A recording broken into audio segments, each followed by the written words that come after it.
Baik, Assalamualaikum warahmatullahi wabarakatuh. Yang terhormat, Bapak Roy Kembar Habibi, MPD selaku dosen pengajar pada mata kuliah Pendidikan Pancasila Farmasi 2021, serta teman sejawat yang saya banggakan. Puji syukur marilah kita panjatkan kepada Allah Subhanahu wa taala atas rahmat berupa kesehatan sehingga kita bisa berkumpul pada virtual meeting Zoom siang hari ini.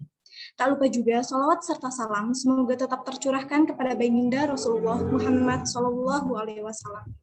Adapun topik yang akan kami bicarakan mengenai pada diskusi kali ini yaitu tentang konsep dan urgensi Pancasila sebagai sistem filsafat. Saya, Oktiva Rismawardani, selaku moderator, akan membimbing jalannya diskusi ini. Adapun anggota dari kelompok 1 yaitu Zahra Fadilatus Syahadah, Oka Mahila, Oktiva Rismawardani, Komang Tereza, Ratri Mawas, Destiana Ratih, Fadila Nur Aziza, Reza Mantovani, Lani Hartanti, Ade Putri Selviana, dan Natalia Misal. Baik teman-teman yang bertugas untuk penyampaian dan penyajian materi, tempat dan waktu dipersilahkan.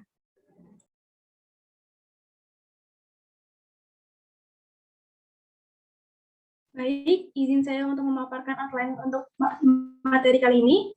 Outline yang pertama adalah satu, pengertian filsafat. Yang kedua adalah konsep Pancasila sebagai sistem filsafat. Yang ketiga adalah kesatuan sila-sila Pancasila sebagai suatu sistem filsafat.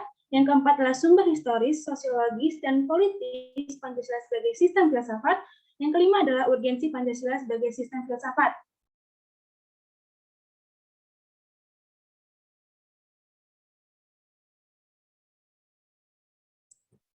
Izin melanjutkan penyampaian.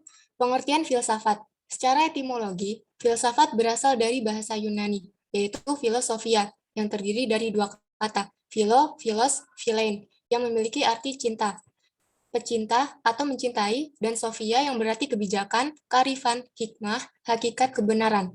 Jadi istilah filsafat adalah cinta pada kebijaksanaan atau kebenaran yang hakiki. Filsafat adalah ilmu paling umum yang mengandung usaha mencari kebijaksanaan dan cinta akan kebijakan.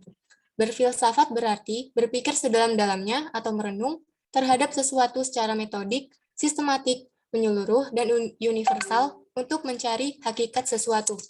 Pancasila dapat digolongkan sebagai filsafat dalam arti produk, filsafat sebagai pandangan hidup, dan filsafat dalam arti praktis. Hal itu berarti Pancasila mempunyai fungsi dan peranan sebagai pedoman dan pegangan dalam sikap, tingkah laku, dan perbuatan dalam kehidupan sehari-hari dan dalam kehidupan bermasyarakat, berbangsa, dan bernegara bagi bangsa Indonesia dimanapun mereka berada.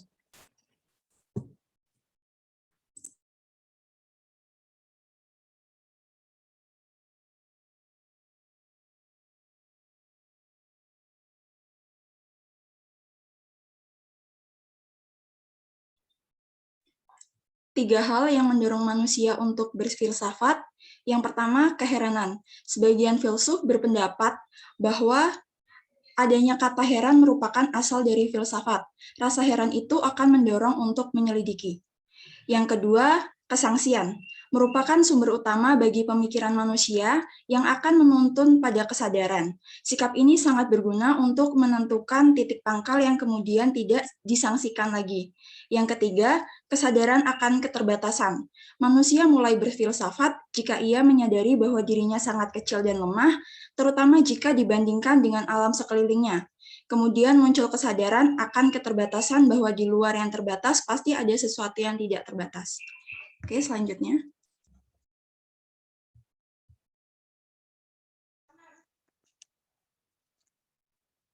Pancasila sebagai dasar filsafat negara, nilai-nilai filosofis yang terkandung dalam sila-sila Pancasila mendasari seluruh peraturan hukum yang berlaku di Indonesia. Artinya, nilai ketuhanan, kemanusiaan, persatuan, kerakyatan, dan keadilan harus mendasari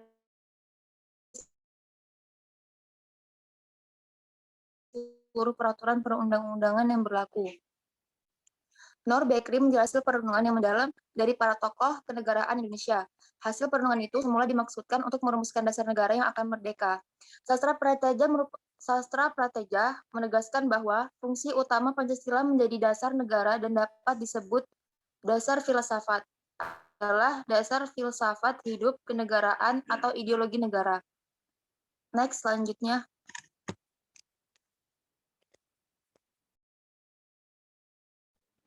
Selanjutnya ada 4 ciri-ciri berpikir kefilsafatan. Yang pertama, sistem filsafat harus bersifat koheren. Artinya, berhubungan satu sama lain secara runtut, tidak mengandung pernyataan yang saling bertentangan di dalamnya. Pancasila sebagai sistem filsafat, bagian-bagiannya tidak saling bertentangan meskipun berbeda, bahkan saling melengkapi, dan tiap bagiannya mempunyai fungsi dan kedudukan tersendiri. Yang kedua, sistem filsafat harus bersifat menyeluruh. Artinya, mencakup segala hal dan gejala yang terdapat dalam kehidupan manusia.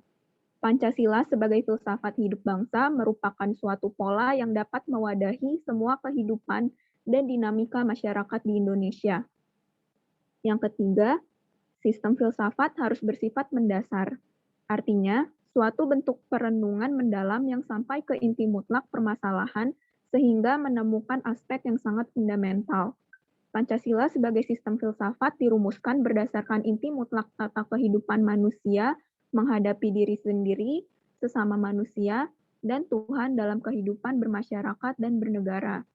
Yang keempat, sistem filsafat bersifat spekulatif. Artinya, buah pikir hasil perenungan sebagai praanggapan yang menjadi titik awal yang menjadi pola dasar berdasarkan penalaran logis serta pangkal tolak pemikiran tentang sesuatu. Selanjutnya,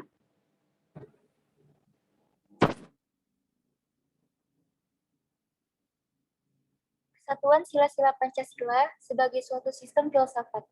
Terdapat beberapa aspek yang kesatuan sila-sila Pancasila sebagai suatu sistem filsafat, yaitu diantaranya yang pertama, aspek ontologis. Ontologi adalah bidang filsafat yang menyelidiki makna yang ada, eksistensi dan keberadaan, sumber ada, jenis ada, dan hakikat ada. Termasuk ada alam, manusia, metafisika, dan kesemestaan atau kosmologi. Dasar ontologi Pancasila adalah manusia yang memiliki hakikat mutlak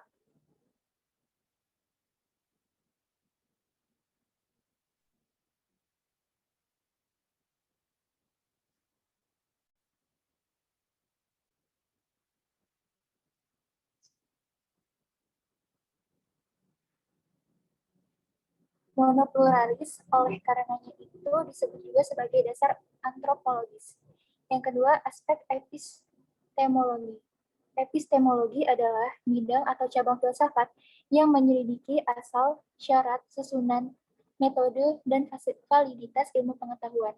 Dalam kehidupan sehari-hari, Pancasila menjadi pedoman atau dasar bagi bangsa Indonesia dalam memandang realitas alam semesta, manusia.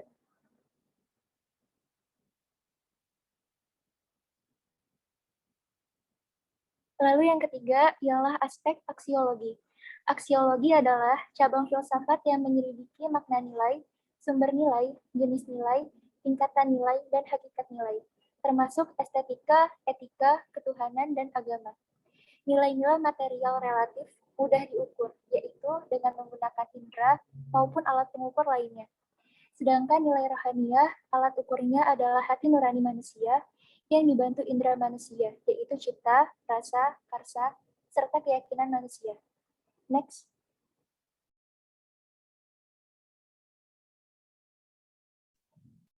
Selanjutnya, sumber historis, sosiologis, dan politis Pancasila sebagai sistem filsafat. Yang pertama, sumber historis Pancasila sebagai sistem filsafat. Soekarno menuliskan di Sulip Indonesia pada tanggal 12 Agustus 1928 yang menjelaskan mengenai nasionalisme lah yang membentuk manusia sebagai perkakasnya Tuhan dan menciptakan roh di mana manusia hidup di dalamnya. Yang kedua, sumber sosiologis Pancasila sebagai sistem filsafat terbagi menjadi dua, diantaranya yaitu kelompok pertama, memahami sumber sosiologis Pancasila sebagai sistem filsafat dalam pandangan hidup atau kearifan lokal yang memperlihatkan unsur-unsur filosofis Pancasila itu masih berbentuk pedoman hidup yang bersifat praktis dalam berbagai macam kehidupan. Kelompok kedua, di mana yang memahami Pancasila sebagai sistem filsafat dengan teori-teori yang bersifat akademis adalah masyarakat ilmiah akademis. Selanjutnya,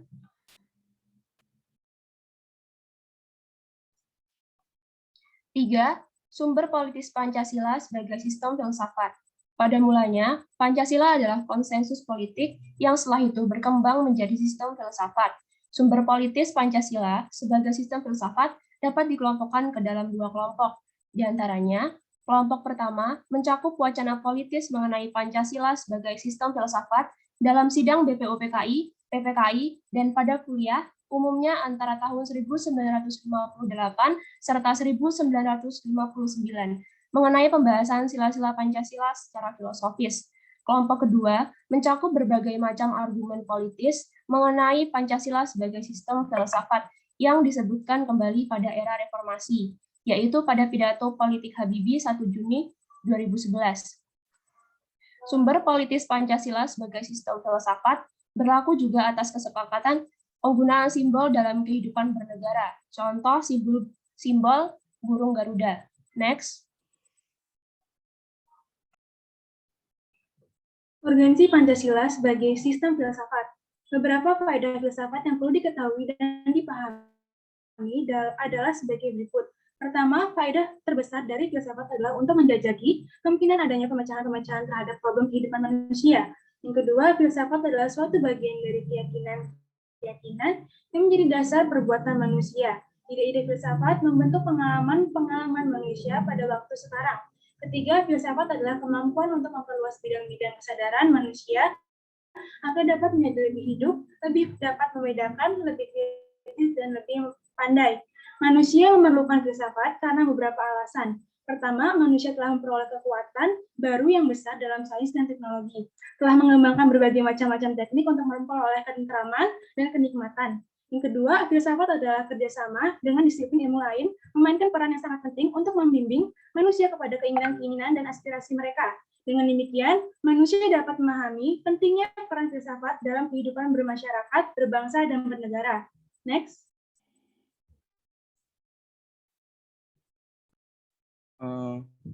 Selanjutnya itu urgensi Pancasila sebagai sistem filsafat atau yang dinamakan filsafat Pancasila. Artinya refleksi filosofis mengenai Pancasila sebagai dasar negara.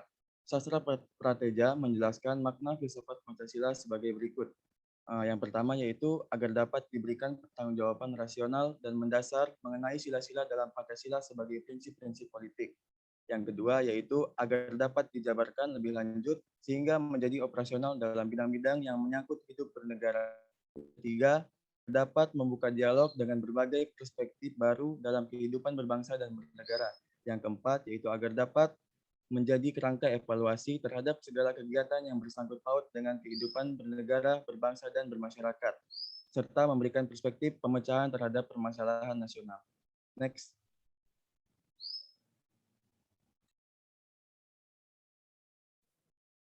Daftar pustaka, di sini ada 4. Yang pertama, Direktorat Jenderal Pembelajaran dan Kemahasiswaan, Kemendikbudristekdikti tahun 2016, Pendidikan Pancasila untuk Perguruan Tinggi, Jakarta, Direktorat Jenderal Pembelajaran dan Kemahasiswaan.